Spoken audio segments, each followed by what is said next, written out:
What's going on, everybody? Welcome to another episode of the Wise Dads Podcast, where we talk all things fatherhood and then sometimes some more. Well, it's your boy Nate Holloway here again, as always, with my buddy, my partner, my brother from another mother, Ted Bullitt. What's going on, Ted? Oh man, I cannot wait for our episode today. I've been looking forward to it all day. We got an incredible guest. Yes, we do, man. We do. So, how was your day, man? Man, I told you it was crazy. It was wide open. I went straight from boxing. It ran a little bit long, straight here, grabbed my shower, scarfed down a few bites of food, realized I was running late. Couldn't leave you hanging, so I hopped on. But man, it was a great day. That's good, man. It was great for me because I was off. Oh, that is nice. But of course, it ain't the second job, daddy duty. That's right. I had to get Caleb ready, had orientation for school.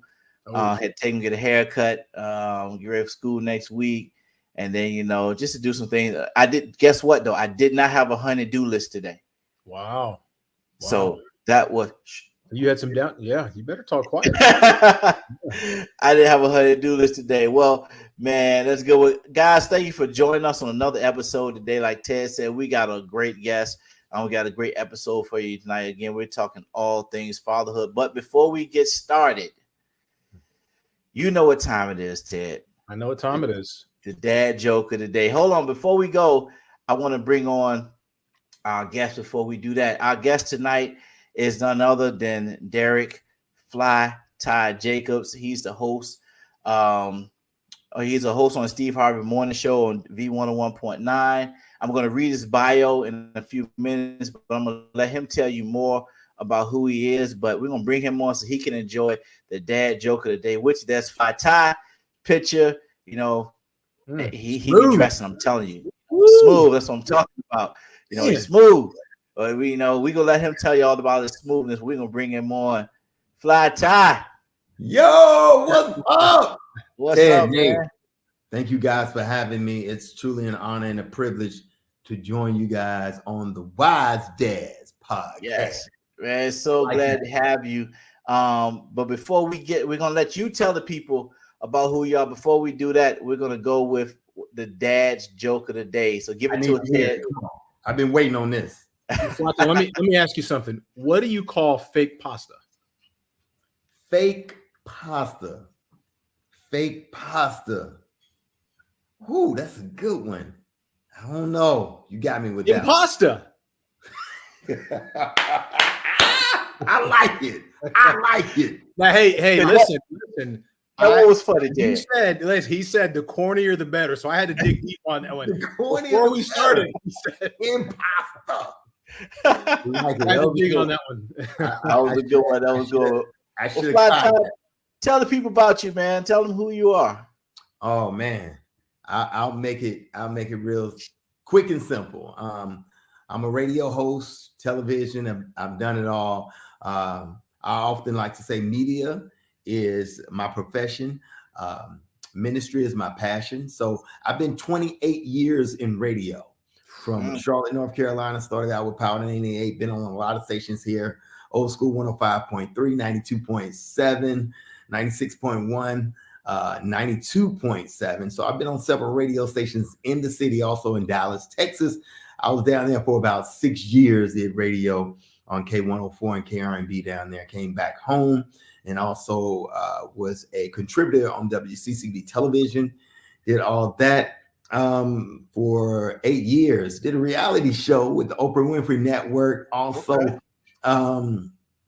what else? Of course, I'm the host for the Charlotte Hornets basketball team. Been doing that for the last 10 years. So all things media, the ministry part of it. We run an organization called Stolen Lunches, which is a Bible study ministry. We do retreats, we do Bible studies, we do prayer calls, and we have a give back arm, which is, we pack bags for the less fortunate in our community, those that are homeless and those that are in need. It's called Give Blessing Bags. And we do that once a month, giving out to those that are less fortunate in our community. So all things media, but where it all started from, I'm a barber by trade, and both of y'all have some nice haircuts. I like it. I like Thank it. Oh, smooth. Ted, I see you. Ted, I see you. I mean, since you pointed it out. Yeah. So I cut hair too. So I get to be a part of some of the best conversations you could ever imagine from dads, fathers, great, great men. And I've been doing that for the last 34 years of my life. I know I look 34 years old, but actually I've got a little bit of wisdom on me. So barber by trade, fell into radio, fell into TV, and just, try to make an impact in the world. People often say, well, what do you do? I do a lot of things, but who I am an atmosphere changer. Love it. I want to change the atmosphere of any room that I'm in, whether it's one-on-one with a client in my chair getting a haircut, or whether it's in an arena full of 20,000 people getting the fans hyped for a Hornets game. Also, I did the Panthers as well. So that's pretty much in a nutshell what I do. I know that was a lot, but yeah, I was going to say, man, what are you doing with that jersey, man? You know, you wearing that? Come on, man. Baby. Get out of here with that. Honors for life. I don't know what this guy is doing right now. How dare you?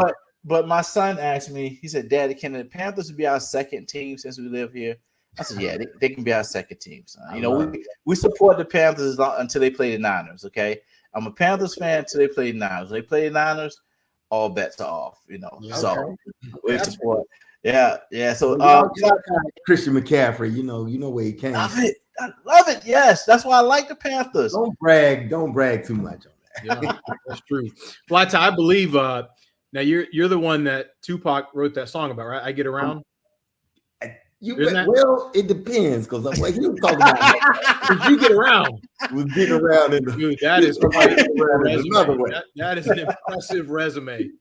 But I do get around. You didn't tee this up properly. I didn't know we were going to do it with royalty here. Oh man, cut it man! Surprise, man! It was surprise. I've been trying to get him for a minute, and I got him. So good to go. Fun fact, Fly Tie. When we first moved here to Charlotte in 2017, me and my wife and my son, we got two sons. Then my son, we came and did a Blessing Bags event as a family. Together, that's one of the first events we did here in Charlotte, and we really enjoyed it. It was fun. My wife enjoyed it, and my son, he loves it. Every time I go to do any type of event that has to do with the homeless, he wants to go. And it started with you guys' event. I love that you do it with the family. Yeah, with family. I think it's special moments that when we teach our next generation how important serving is. I'm a firm believer life is not all about taking. In life, there's givers and takers. Right. You need to make a choice. You want to be a giver or do you want to be a taker? And so we choose to be a giver. And we know when you come to serve others, you end up being served yourself. I believe that there's two paychecks, one that's a heart paycheck and one that's a financial paycheck. So I think when you receive both, it's a great, great balance of life. So love it. And I did radio for about 2 years myself. Come on now. Back in VA, Hampton University radio station. It's your boy Nate. Keep it locked to the left. WHOV. When we get back, we can hit this tune, get it going. So here's what I would love to do. I want to just go ahead and put this out there.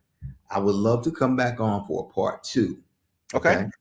But I would love to reverse roles and interview both of you guys. Oh, that'd be great. That'd be great. All right. How about that? We do it like that. We do it. That sounds fun. Yep, we'll definitely do that. So now that you told us about who you are, now we're going to get started. Let me ask you a question. This podcast is all about fatherhood. We talk all things fatherhood. We got fathers from different spectrums. Ted and I. Ted has kids from 28 to 4, and grandkids. 25 to 5. Yeah. Yeah, I got 9 and 1, but Ted had his father in his life. I didn't have my father in my life. So I started this podcast about 5 years ago for that reason, to talk to dads and help other dads learn how to be better fathers, especially those who didn't have fathers and needed to learn. So one of the questions I want to ask is, what does fatherhood mean to you? Wow, fatherhood means to me having the gift and the responsibility of being able to steward another life. Mm. That's the greatest gift in the world. I told you about all the things that I've done and I've accomplished in life, but the true gift is to be able to mold another life, to prepare them for the things that they face in the world. And when you do that, it brings you such joy and satisfaction in helping, mold a future generation. That's what legacy is about. Yes. Your dreams, your ideas, um, your passions can live on through your next generation. So the bigger meaning of eternal life, what is that? It's when a part of you lives within your children and your children's children. Mm. That's the bigger blessing. That's what fatherhood is to me. I get to Yes. mold the life of an individual.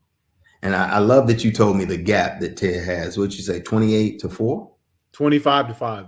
25 to 5. That's 20 years. Yeah. So I got you one better than that. You ready for this? Ready. My oldest 31.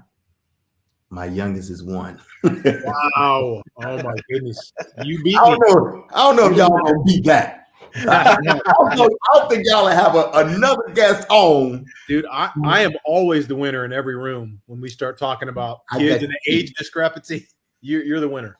I got one better for you guys. Come on. I'm 51 with a 1-year-old. Woo! That is impressive, man. 51 with a 1-year-old. 51 with the 1-year-old. Man, God bless you. Wait, hold on.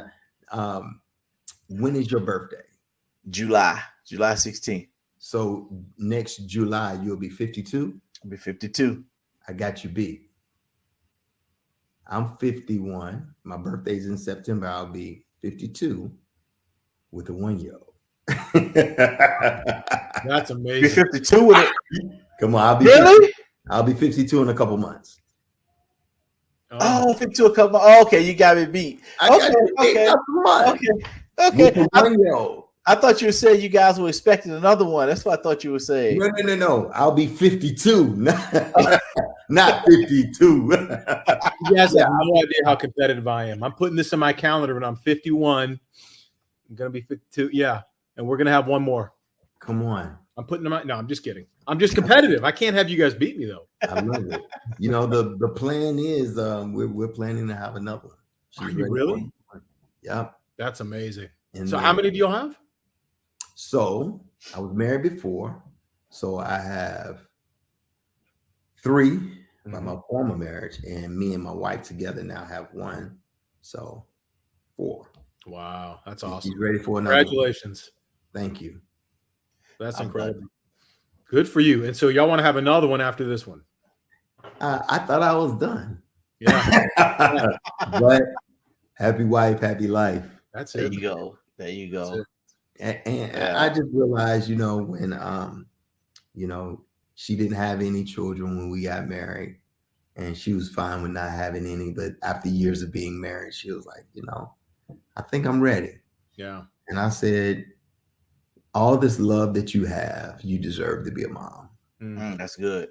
So let me give you this gift. That's good. You know what, man? This is such a great segue to my question, which is, what is the best part of being a father? And I think your perspective is so interesting because you have this big disparity between, grown adults and now you've got a 1-year-old. What would you say is the best part about being a father? Wow. Best part about being a dad, man, is the moments. It gives you a fulfilled life. When you talk about purpose, you say, God, why am I here? What am I here for? And I think the best part about being a father is being able to spend time and moments with the ones you love. People say family over everything. Yeah. That's true. Family is probably the most important thing. To me, when you prioritize life, it puts things in perspective. God, family, and everything else falls into its proper place. Yeah. So the best part about being a father, fatherhood, is being able to spend special moments with the ones you love the most. Oftentimes people give of themselves. I work a lot, as you heard from the onset of this conversation. They give so much of themselves to the world, and then when they come home, they give leftovers to their family. Mhm. That's not right. Let's be more intentional. Why are we working so hard? We're doing it for our loved ones. So let's be more intentional about focusing in and spending special moments, special times. I don't care how tired you are when you get off work, Right. or how much of the day you spent giving to everybody else, to those that are closest to you. How much do you have left for them? And I think when we prioritize saying, I'm doing it for you guys, it'll bring something special into your life. The most important thing, the most fulfilling thing in my life is being a husband and a father. Yeah. You know, before we move on, Nate, I want to just add one follow-up here, because we try to always have the perspective of, if this is a first time, maybe a brand new father or expecting father listening to this, watching this for the first time, you know, what is the actual meat that they're going to take away? And so instead of staying at 20,000 feet, let's zoom in for a second. When you talk about time, what are some examples of time that you spent with your kids? Maybe it was this one, I spent this kind of time and did this kind of an activity. This one, I did this. Because again, you've had time now to look back on that as case studies and go, that really worked. And that's why we have the relationship that we do. But what are some specifics that you would say has worked for you? Man, I'm gonna tell you one of the best things for my boys. You know, I have 3 boys, and the moments that I really remember and absolutely love is actually in my backyard playing basketball. Mm. We have a basketball goal, and ever since they was little, before they could even touch the nets, I mean, really small, they love to play basketball. Some days I would come home and from work and like, Dad, let's go in the backyard and play basketball. And I'm like, I'm so tired. And my wife will remind me, that's what you do it for. Yeah. No matter how tired you are, they want to be with their dad. Mm. And those are special moments. And now that I'm doing it all over again, I have a 1-year-old. She's about to be 2 in just a few months. We get to spend special moments in the morning. I do walks in the morning every morning. You know, as far as exercise, I'll put it in a stroller, and me and her just get to spend that alone time. Mom will go with us sometimes, and we'll walk around the neighborhood. And that quality time, it's not always quantity. Yeah. But it's the quality of the time where you put down the phone and you're intentional about connecting, that one-on-one. That's so vitally important. Mm. You know, people think it's these big moments, and I could name you vacations. You know, last year for Father's Day, I took my 3 boys to Las Vegas because they're older now. So you get to go to shows and, you know, not necessarily gambling, but, you know, they get to experience all the things that I experienced as an adult. They're older and they can experience it as well. Oftentimes we think it's, you know, the beach trips, you know, when we went out the country, all these big things, but actually it's the small moments. Yeah. It counts. It's those intimate moments that you remember the most. And just one more follow-up. I'm sorry, Nate. I promise I'm done after this. Now, where did that passion to be such a great dad come from, though? Did you have a super dad in your life, or did you have the absence of, and that made you so acutely aware of, I want to be the super dad because I didn't have one? Wow. You read the manual. I mean, oftentimes we don't have fathers in our lives, and being in the African-American community, and I didn't. Thank God for Mama, because she was a hell of a mother. Right. Never even knew my father. My father passed away when I was 3 years old. So I never even had the opportunity. And even then, him and my mom was not together.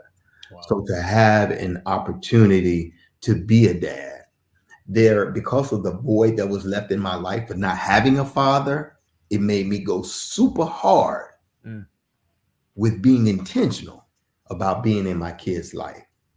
Now, mind you that I said I went through a divorce, and my divorce felt like hell. Excuse my language. It was horrible. Because it felt like a death in the family to me, right? But I said, I'm not going to stop this. I'm not going to allow this to stop me from having a relationship with my children. I love them that much. They fulfill me. They're my purpose. So not having a father in my life made me just want to go hard for mine. You know. No, that's great. That was the driving force behind me wanting to be the best dad I could possibly be. And it's That's so fun. It's so great to say that because I can relate. I didn't have my father in my life. I found my dad on YouTube. Um, and he's a big time musician over in Switzerland. And him, I knew he was a musician and everything. I had seen pictures of him on his record albums at my grandfather's house and everything. But because I saw my mom, single mom of five, raise us, but I was blessed to have father figures in my life. God bless me, have a father figure for every milestone in my life, but it still wasn't the same as having dad in the house. Because when I go home, I still got to go home to know dad. But when I had my first son, I was just like, God, I need you to show me. I don't know what to do. I need you to teach me how to raise my son. And so through mentors and things like that, God allowed me to do that. But my passion for wanting to be a great father, for wanting to give my son what I didn't have, is what helped me. And it was so bad to the point my wife had to make me set boundaries with him, because it was like I wouldn't tell him no. Ted, I wouldn't tell him no. He was like, Daddy, as soon as I come home, Daddy, I want to play. And I'd have stuff to do, and I'd just drop everything and give him time. But I learned how to set boundaries with him, but still make that time quality time with him, because if I give him 5 minutes, his world is just great. It's all in the world with him. If I just give him 5 minutes of time. But I feel like you, because I didn't have my father, I wanted to give my sons everything that I didn't have, and it forced me to seek God to be able to give them the right things, the right teaching, and the right time, and what to do with them, be able to give them that quality time. I like to call it teachable moments as well in there. So that, and when I said, in society today, I feel like society is bringing down the importance of dads. It's like dad's not in the home. They're not pushing dads. They're pushing mothers, which mothers are great. They're pushing all these other genders except for fatherhood. To you, why do dads matter today? I mean, let's go back to what you just said, and I'm gonna circle back and talk about why they matter the most, especially with boys. How do you learn how to be a good dad when you didn't have a father figure in your life? I'm still learning, and I love that you talked about boundaries. That's one thing that I ended up in counseling with my new wife about boundaries. She was like, "Oh," when she came into the marriage, she was like, "Oh, I get it. You're a fun dad. You give them everything they want." I've been put in a position where I'm blessed, and I want their life to be easier than what mine was. I've been working since I was 12 years old and never stopped. So now I'm in a position where I can be a blessing to mine. I want them to have better than what I had. But oftentimes, and it's still a challenge in my life, you give so much. Sometimes it's a blessing in the no, because it's teaching them how to be responsible. And I feel like sometimes I do them a disservice by doing it for them instead of allowing them to figure it out themselves. That's good. But it's like, but God said, you can't be me. God said, you're trying to be God in their life. You can't be. Sometimes they got to bump their head. And those are the best lessons that they learn from. So I'm still trying to navigate, through that. When they call and say, "Hey, Dad, I don't have to say, no, I can't." I'm always there. You know why? Because I didn't have a father that was there for me. So even at 31, 21, and 18 for my boys, it's like, I got you from until the day I take my last breath. I got you. That's good. But sometimes by doing that, it doesn't give them the nudge, the encouragement to say, I got to go out here and figure it out. And all that we want as parents is for our children to be okay independently of us. So when we're not around, that they're still, we know, we can rest assured that they're good. They're all right. I know they got this because of the things that I put in them. I put in them great character. I put in them great integrity. I put in them responsibility. I put in them a drive. And oftentimes, again, I still struggle with it. I'm still trying to figure it out. Sometimes I need to say no. It's a blessing in the no, but hard though. It's hard sometimes, man. Yeah. It's hard. I'm sorry. Now let me circle back to your question. Where's your question? I'm sorry.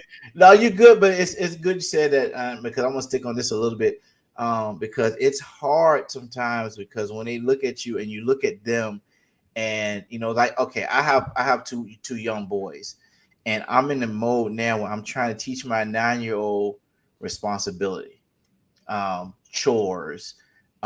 He's going to the 4th grade. Come home. Do this first, do that first. You got chores, you want money. I'm trying to teach him patience because like, Daddy, can I get this? I see this, I want this. Can I get it? Yes, son, don't worry. Daddy get it next week. Or daddy get it. Daddy get it. And then now it's like, well, Dad, if we wait till next week, then the price might go up or it might take longer to get here. Well, son, you gotta learn patience. Then then you got a sad face and my heart drop, feel bad. And sometimes I'll be like, order it. And then son, it's coming. And sometimes I have to digest the no and take it, but I'm learning, how to do it because he's getting older now. So I have to teach him a different level of responsibility. Come on. And you got older boys. What's a tip for me on teaching him that responsibility and making it stick? So I'll give you a quick story. When I moved away to Dallas, Texas to do radio. And this is a hard, but it's a strong tip. And I was working in radio, but my wife and my kids moved down there with me for 2 years. After 2 years, she moved back to Charlotte, North Carolina. I'm in Dallas, Texas. And we're trying to figure out this thing going back and forth. And we were still together at the time, but I really needed my family there with me, right? And I was like, I really need you to come back to Dallas. And she was like, I don't know if I can come back. I'm not happy there. I'd rather be in Charlotte back home with my family. I've followed you and you living your dream. Now I want to do me. So I call myself saying, oh, that's how it's going to be. That's what you want to do. Send my kids. And you know what she did? Put them on a plane and sent them. Wow. For the next 5 years, I had to put my big boy britches on, and I had one in nursery, one in kindergarten, and one in high school. And I had to be dad, juggling real estate, the barbershop, and radio. And it was hard. And I could remember the moment that I was talking to her on the phone and said, I can't do this without you. I need you here. Your family needs you here. Your kids need you. And she said 3 words, figure it out. And that was a hard lesson. But you know what I did? With the help of God, I figured it out.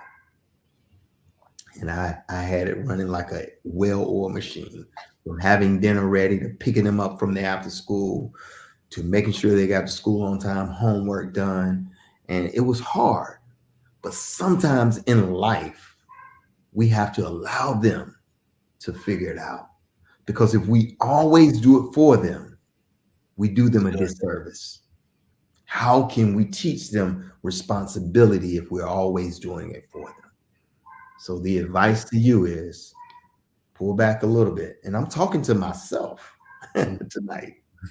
We got to allow them to figure it out. You know what my mom did? She didn't buy me a car. I bought my own car. In high school, I was buying my own clothes, paying for my own school lunches. I was paying bills before I graduated from high school for my mother because she just didn't have it. But you know what? She taught me how to be a man. And I wish I had a dad in my life to say, this is what you do, A, B, and C. And I could have followed that blueprint, but I take away nothing from what mom gave me by allowing me to figure it out. Got it. I got it. I'm digesting that. But so now back to the question: why do dads matter? Wow. I mean, it's so important because from our perspective, there's some things that we can give our sons and our daughters.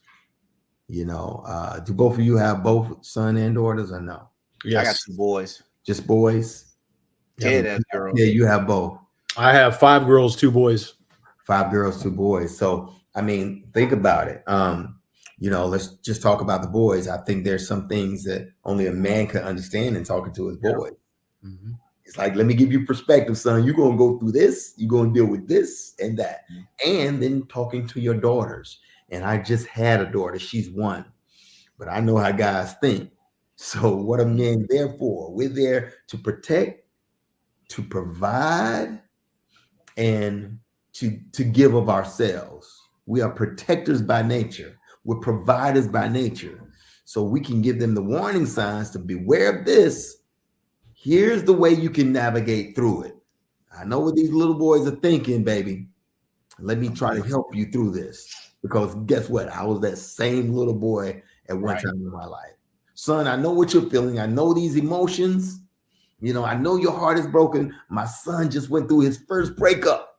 Oh, wow. Like, bro, do you understand? You're 18.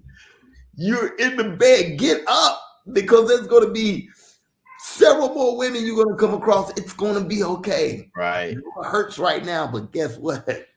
She's not the only one. Yeah. Let me help navigate you through this. So from our perspective, from our wisdom, you saw how I did that? Yeah. With the podcast. From our wisdom and the things that we've learned, we're able to pour back into them all of our lessons, all of our perspective, all of our guidance, all of our love. There's a quote that says, I'd rather learn from others' mistakes so I don't have to make them all myself. You'll hear me do quotes tonight in scripture, so it's just who I am. It's in me. I see that. We got let's pause right now for tithes and offerings. My Venmo then, Fly Tie. Cut it out.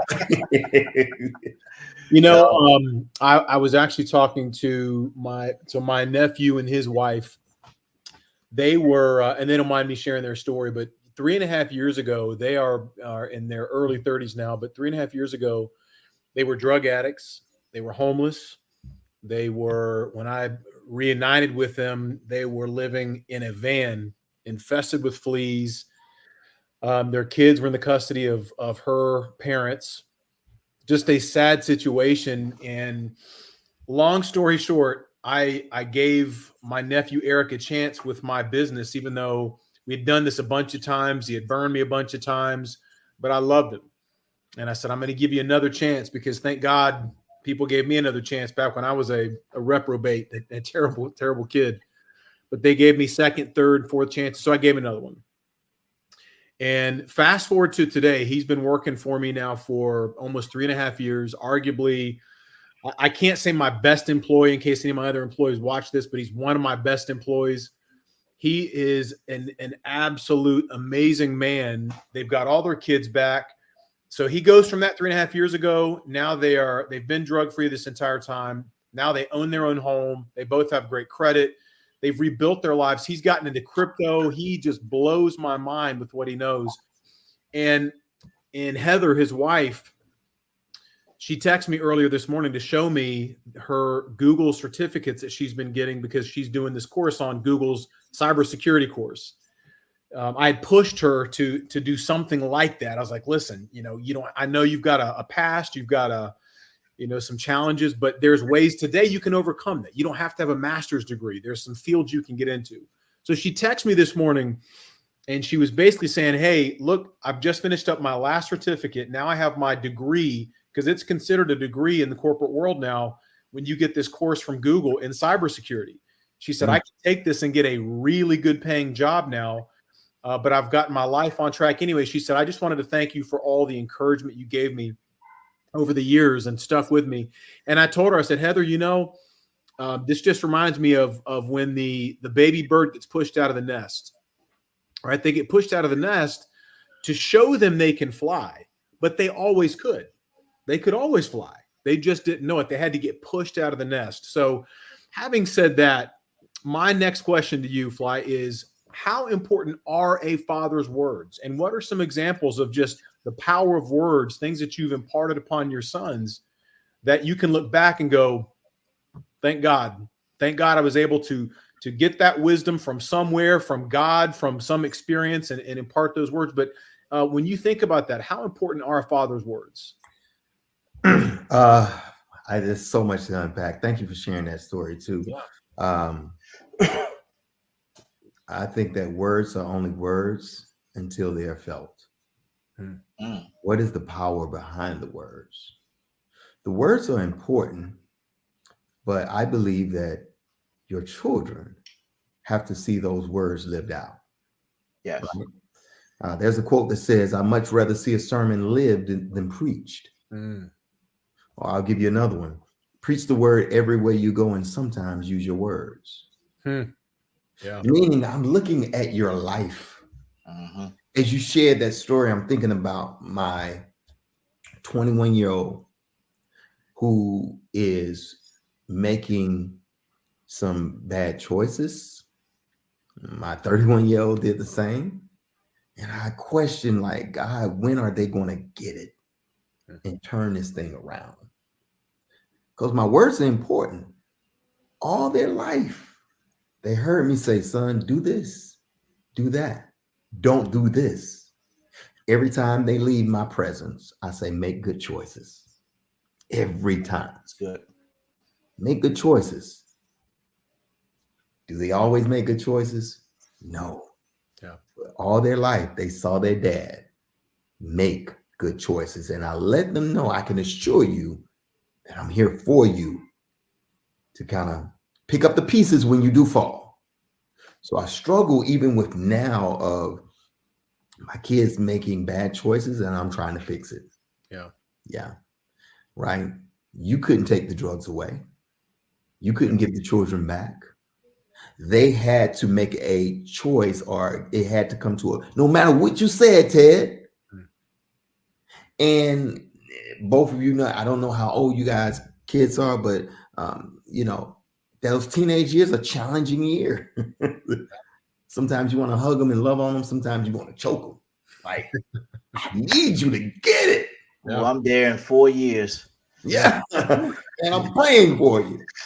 And it's challenging. And I'm saying, God, when are they going to turn this thing around? Because I've been saying it all my life. But they got to be able to receive it. So a dad's words are very important. I believe in speaking life into your children. I believe in encouraging them. I believe in inspiring them.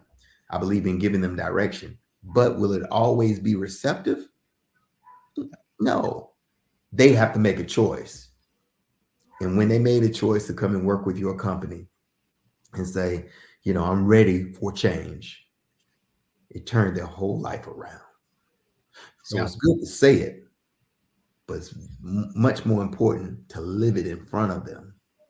So you can hear what I'm saying, but watch what I do. Yeah. Yeah, that's great. I want my words to mirror my deeds. I want it to be consistent. No one to never be able to say, well, my dad said this, but he didn't do it. Yeah. Right. That's so good. Watch me live. Watch me live. Watch my life and let my life be a living testimony to what you should do.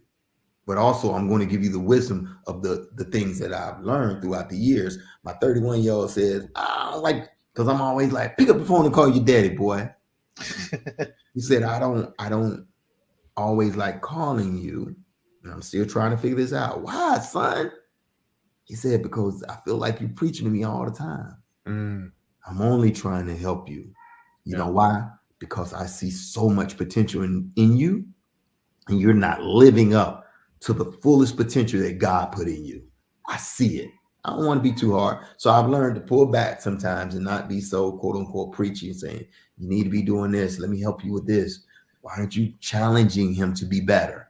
So, we're still navigating through it. But to answer your question, the power of words is so important.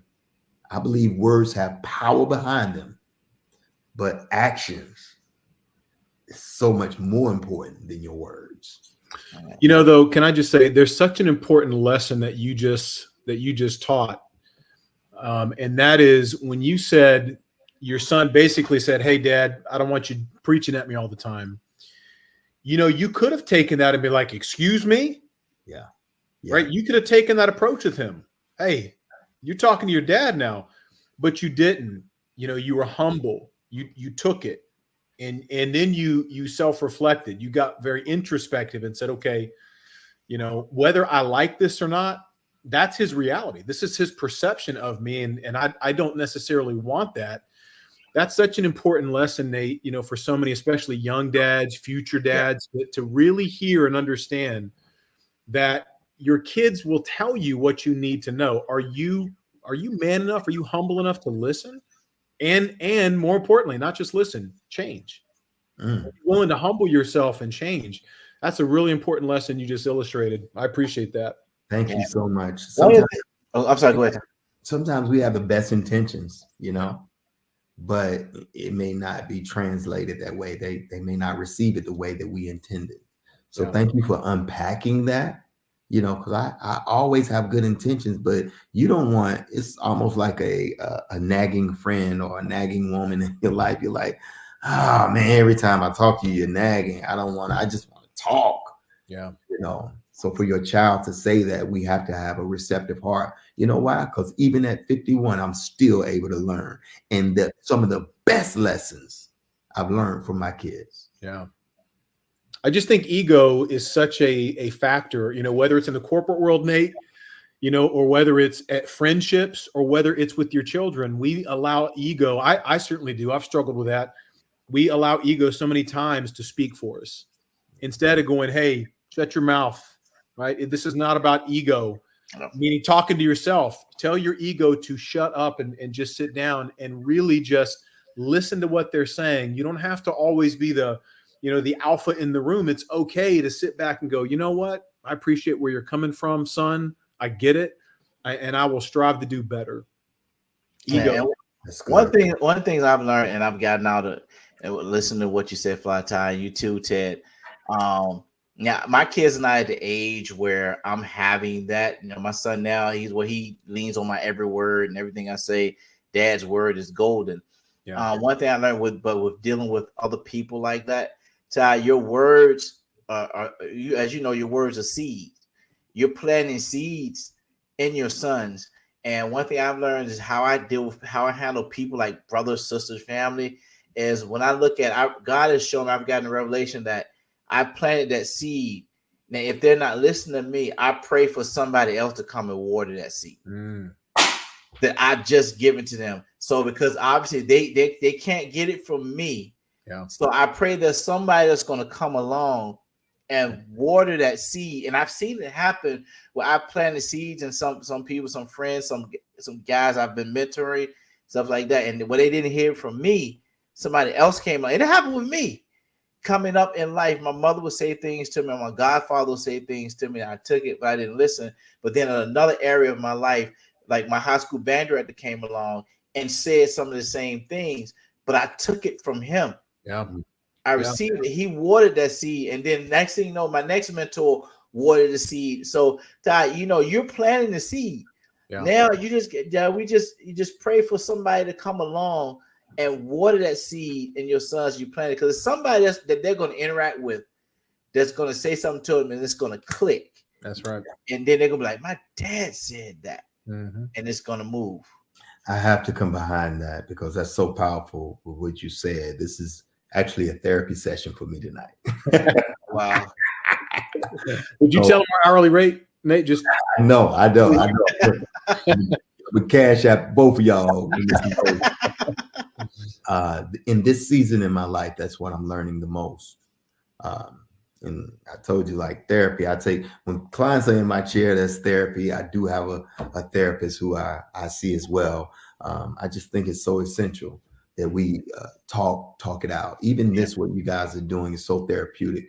But I love that you said, and I've always said that you always don't reap a harvest where you sow a seed, right? Yeah. And you stand in the harvest of you're collecting a harvest of some seeds that somebody else then sowed. Some of those prayers that grandmama prayed for you, you're standing in the blessing today. Concerning my sons, I sat down and talked with my concerns with my mentor, who's my pastor, Pastor Stephen Furtick. I have the opportunity to cut his hair, and he said something to your point. He told me, he said, don't force it, farm it. Ooh, that's good. Ooh, and I'm like, wait, unpack that. He said, don't force it. Oftentimes we're trying to force relationships with our kids. Again, I told you I'm that dad, you need to do this. Why are you not doing that? Why are you not listening to me? Don't force it, farm it. You've planted the seed. The scripture says, train up a child in the way that he should go, and when he is older, he won't depart, right? It's in him. But you have to allow other people to water it. You have to allow other people to fertilize it. So I've learned even the responsibility of myself, that it's good for me to have a mentor, but I also need a mentee. Who am I pouring into? Who am I fertilizing? And the more I do that for other people, the more somebody's going to do it for mine. I can't do it all. And I'm at a point where my ego is so humble now, I don't care who tell you.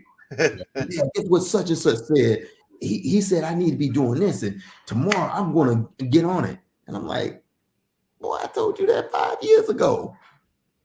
But it was received when somebody else came along and watered the same seed that I planted in them. So I'm learning not to force it, but farm it. I hope that blessed. No, man, that's great. That's great. Yeah. That blessed me because I'm learning. Like I'm like that with my kids are 9 and 1. So my 9-year-old, I handle him different. I have conversations with him when he needs discipline. I've only had to spank him like maybe once, twice. But my talks, he listens. I take the discipline and I do turn them into teachable moments. Good. I say, son, this is why you do it. I'm gonna have to take your PlayStation. I'm gonna have to take this. I'm gonna have to take your iPad. You gotta come home. You can't do this. What? But no, because this is what you did, and this is why you shouldn't do it. Because this is what blah blah blah. And I go into teachable moments with him, and that works for him. Now the youngest one, oh my God, help me, Jesus. That one I might have to just grab him in his collar a couple of times. I'm praying against that. So, but I'm learning, and I learned. Me and Ted talked about this before about how the different ways you have to discipline and handle your children. But I'm doing that, and so I'm learning that. I've learned that early. That's I was intentional about doing that with my 9-year-old.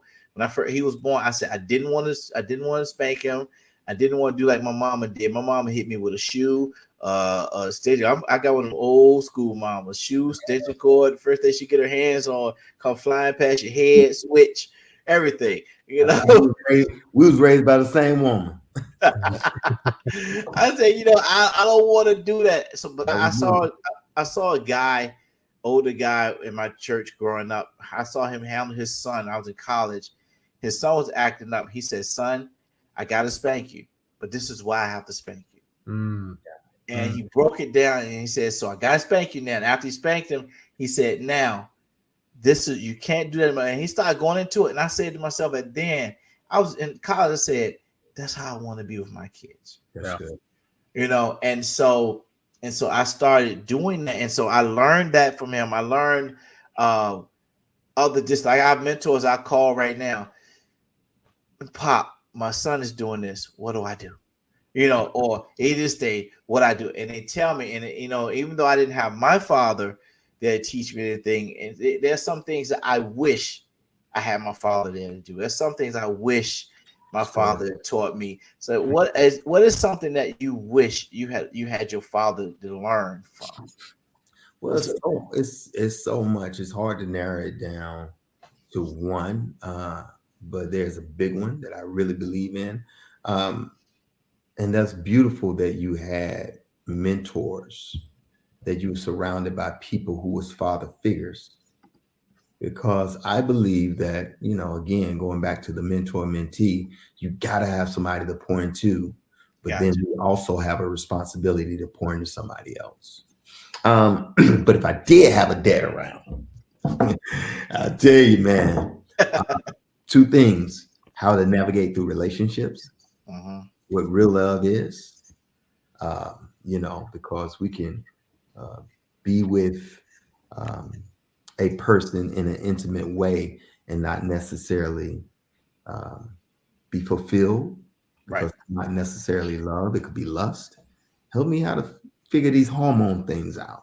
That, but the biggest for me is, I wish I would have had a father to teach me financial literacy.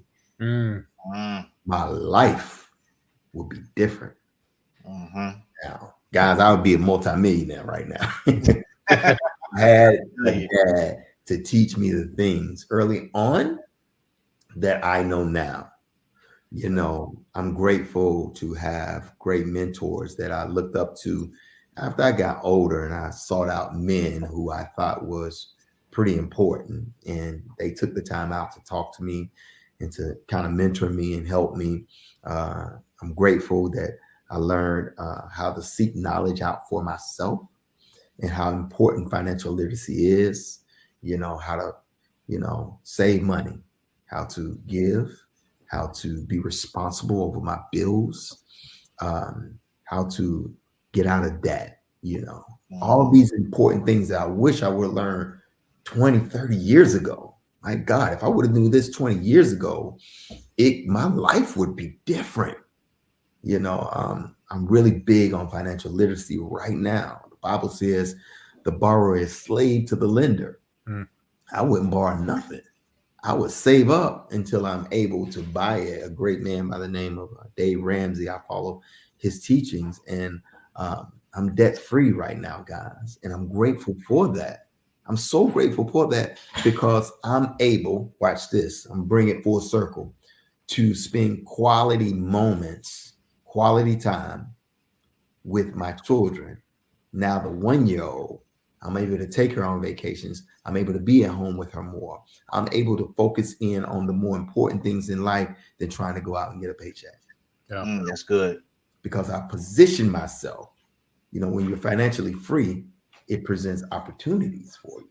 I have the opportunity to be at home. If I want to work, I can go to work. If I don't want to, I don't have to, because I put myself in a posture, in a position to say, my kids is more important than that job, right?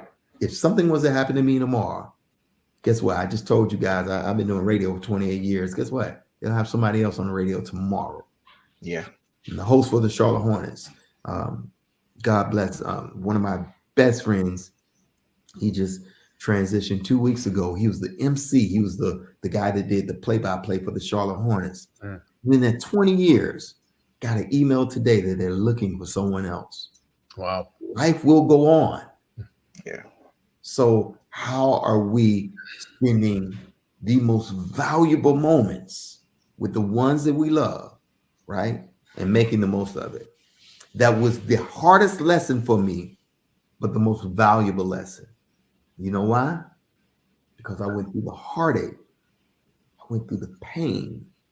I went through the trauma of losing a son. My 19-year-old son lost his life 4 years ago to a car accident. And it was the most horrific thing that I've ever experienced. It was the darkest day of my life to lose a child, right? And that's why community is so important. So I have 4 boys. I have 3 now. But one thing that I cherish, you asked the question earlier, what's the most important thing is, I don't go to the graveyard because I can't handle it. But he has a memorial tree in the backyard. We have flowers around it and a bench, and I go out there and I spend time with them, and I talk to him and I honor his presence and what he meant in my life, and I still talk to him all the time. And it was my community that lifted me up even when I was so weak to hold myself up, that poured into me when I didn't want to get out the bed. And now I can sit here today and just say, God, I thank you that you gave me Christian. That was his name.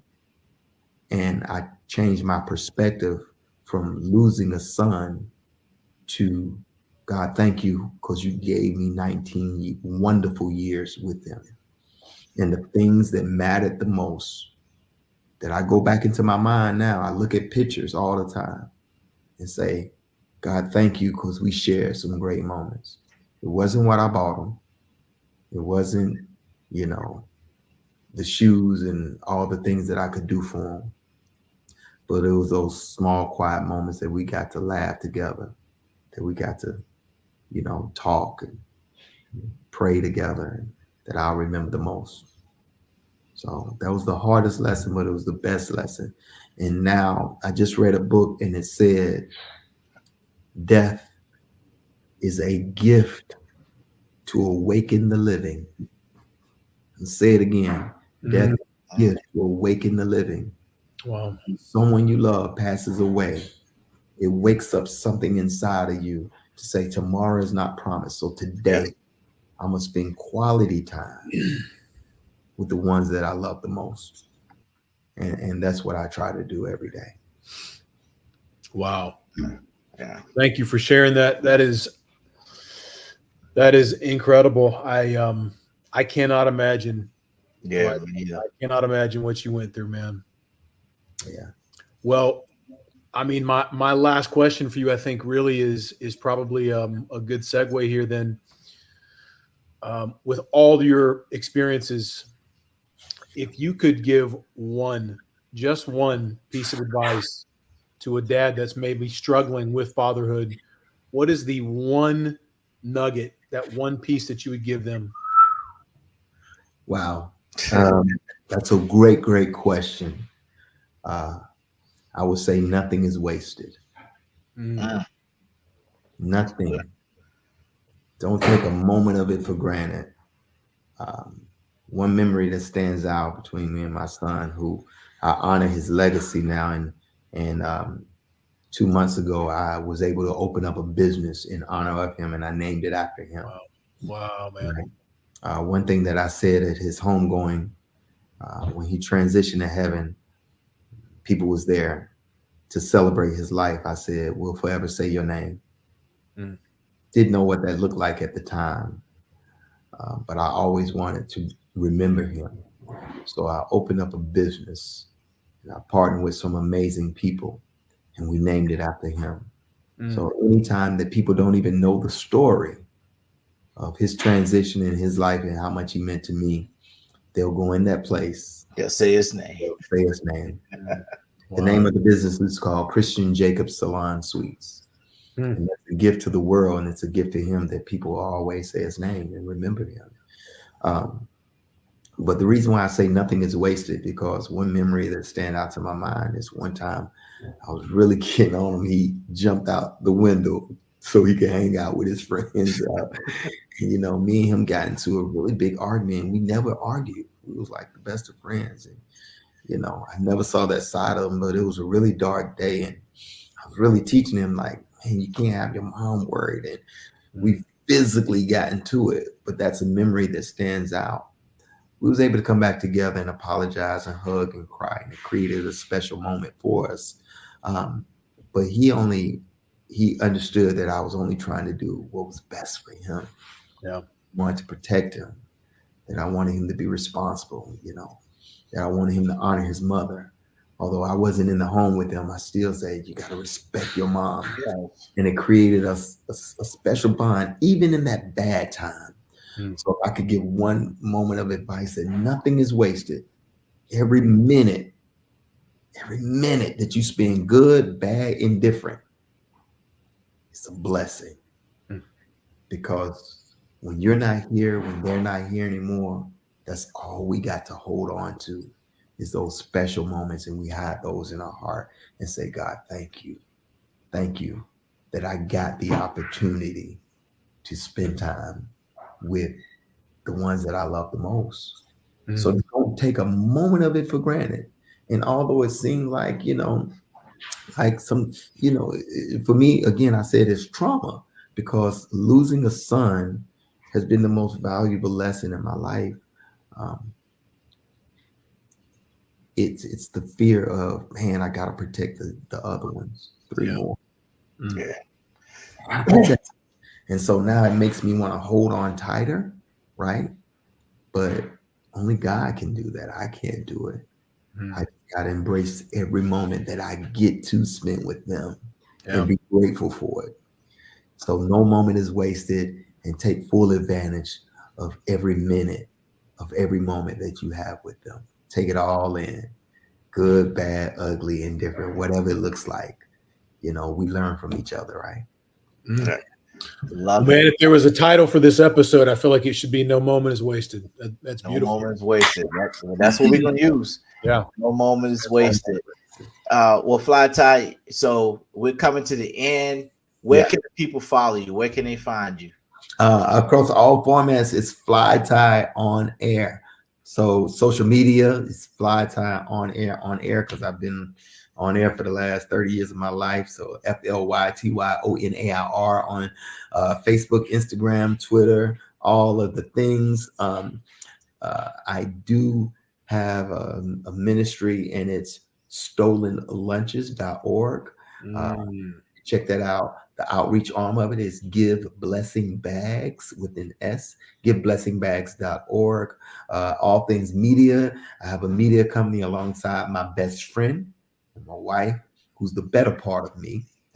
Amazing. She's taught me how to be a better father. You better say that, and I'm right. Trying to give her her props. What's up, Jacinda?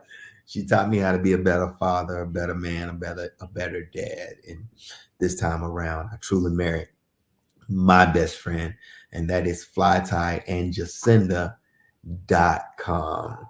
And then I just opened up a brand new business that I'm so excited about. It's Salon Suites. We have 27 units, and that's Christian Jacobs SalonSuites.com. So all the things, but you can follow me on social media. I promise we live a very entertaining and fulfilled life. You'll see all my boys and my baby girl there. So if you want to see pictures, you can go check it out. Follow me. Shout out to my kids, Tavario, Cameron, Jordan, and now the little one who's 1 year old, baby Golden. Golden. Gotta show them love. Well, man, again, Fly Tie, thank you for being on with us tonight. Guys, you heard it. Follow him. Go to all the social media handles. We're going to have it down here in the comments. What we need you guys to do, I need you to like, share, and comment on this episode. Subscribe to YouTube page. Subscribe on your wherever you getting your podcast.